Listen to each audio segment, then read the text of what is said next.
Siz Minecraftda Herobrine borligini bilasiz, lekin nega uning ko'zi oq? Shu haqida hech o'ylab ko'rganmisiz?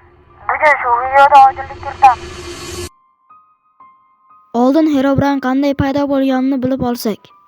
Aslida Herobrine 2010-yili Minecraftga virus sifatida qo'shilgan, lekin Markus Persson uni oddiy hazil deb bilgan va o'yinchi ilk bor Herobrine'ni ko'rgan. U Herobrine'ni ko'rgan paytda o'zining kanaliga post joylagan.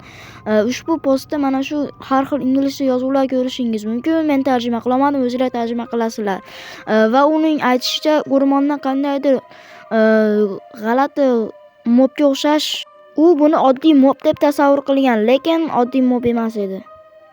Xo'p, umuman videoning asosiy qismi, ya'ni Herobrine nega ko'zi oq degan video olayotgandim edi, lekin sharhga o'tib ketdim Herobrine haqida.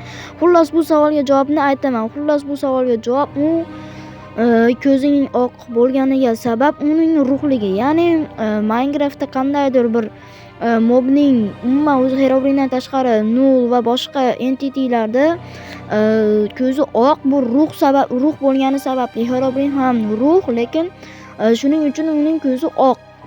Umuman qisqasi Herobrine ruh, shuning uchun uning ko'zi oq. Mana shu savolga javob edi. Umuman savolga javob shunday. Videoni cho'zmasdan qilganimda video 40 sekundga ham bormasdi, shuning uchun cho'zib qildim. Agar video yoqgan bo'lsa videoga like bosib kanalga obuna bo'lishni unutmang. Bo'lmasa hammaga xayr, sog' bo'ling.